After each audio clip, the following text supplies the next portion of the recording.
The lesson. Oh yeah.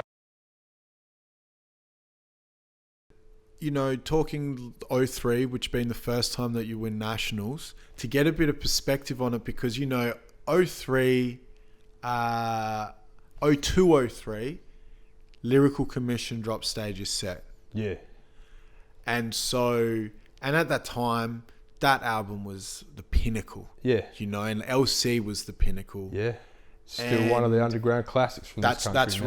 That's right. And so I'm trying to figure out like what was going through your mind when it's like you are going to Melbourne knowing that you're going to diss the main dude, who's not only the main dude maybe in the tabler scene, he's also the dude that's attached to the number one rap group in the country. And look, man, there are people in Victoria today that still haven't forgiven me for that shit, man. I just hope Red's not one of them. But look, what a lot of people don't know is in the state final that year, I had a diss routine for someone as well, because he was the state favourite. So I took him on in the state. I had a whole little routine at the intro, dissing him, whatever. And then when it come to the nationals, it's like, right, we got to put a new intro together, because I can't do the someone intro from the state final at the nationals, right? What are we going to do? I put the Redman record on. Man, DJ, man, what the fuck? I'm like, fucking here we go, man. Jay, you're in trouble, right? This is what I'm thinking at the time, right? Yeah. Because we were young cunts trying to have a crack at the title, man. Yeah, you know? And at the time, someone like J Red was standing in the way, because he was the number one DJ in the country, man. And, you know, wasn't going to win the title without beating him first. You know what I mean? So that's why we did it. It's, you don't put all that time into someone you don't respect. You know, it was, you don't put disses in for the shit kickers at the bottom of the pile.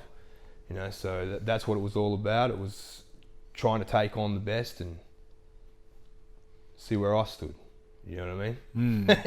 That's what we did. Did you catch much flack? I mean, you mentioned some people to this day may not have forgiven you for that. Like, Look, I remember being maybe, my man Betts will attest to this. We was at a Ice-T concert in Melbourne maybe a year later, something. Around the time anyway. I was competing at the time, you know. Yeah. And a couple of blokes tried to bump up on me, man, a little bit. You know, I don't give a fuck who you are. This is our town type of shit, you know. Real Melbourne gangster shit, man, which is cool. You know, I try not to step on toes, so. But that was interesting, you know. Some people really never let go of that one, man, eh? Well, I think, did you get, because the footage is online, but it's hard to hear the audio. Like, were you getting booed by the crowd? Yeah, and the funny thing is, the year later, in 04, I think as I start my set, one of the first things you hear is some clown yelling out, J Red. It's like, man, he's not even in the competition, dude. You're in the wrong building, man, eh? Wrong year. But yeah, they just, you know, some dudes would just die hard. But look, man, if Red had come over to Adelaide and done that to me, there'd probably be a handful of dudes that wouldn't let go either, man, eh? So, and then, so when you finished your routine, and particular, I don't know if you know whereabouts in the order, you know, your routine was on that night. I was last. Okay, so you're last. Yeah, that all fell into place that night. So man, when you finished, did you know, because you've seen all the other sets, when you finished, did you kind of know inside, like, I smashed that, there's no way I'm not winning it? Not really, man, because at the time, like I said, there was so much politics involved, you know, in DMC in general, particularly in Australia. I really didn't think so, man, eh? Like, to be honest. Once they start calling out Red as third, someone else is second, I'm like, fuck, man. It's maybe. You know what I mean? And then, yeah, obviously it did happen, but no real expectation like that. I guess years later, defending, it's win or failure. You know, if you don't win, you've fucking failed. You know what I mean? Whereas in 03, if I'd come second, I probably would have chalked that up as I'm happy with that. Yeah. You know what I mean? So, yeah, man, it was a fucking interesting night. I remember bits and pieces of it. I just remember everything falling into place. Just, you know, when it come down to pulling the orders out of the hat, down to pulling off the set nicely, just the whole thing, everything just worked that night, man. And came off with the fucking money, man. Did you have a conversation with Jay after that?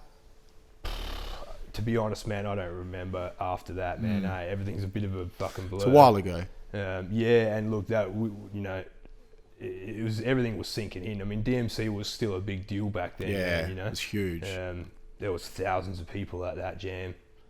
That was the old fucking Metro, Burke Street in Melbourne. Victorian people know what I'm talking about. That was a pretty dope club, right? So we, yeah, man, it was a big night. That night we won a shitload of fucking prizes as well. You know, there was like heaps of fucking sponsors and stuff that year. Yeah.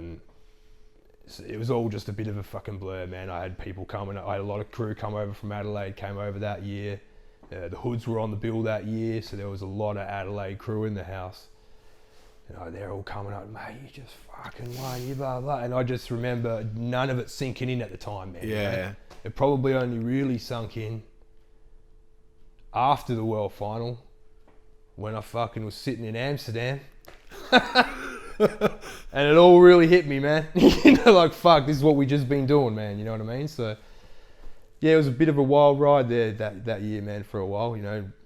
From winning the state competition to doing that, and then later in the year we won ITF, one of them categories, and I think maybe that year or the year after there was the Beatdown came to Australia once, the Allies DJ competition. There's a lot of shit going on around then, man. We was trying to get knee deep in it, man. So yeah, it was a busy time, man.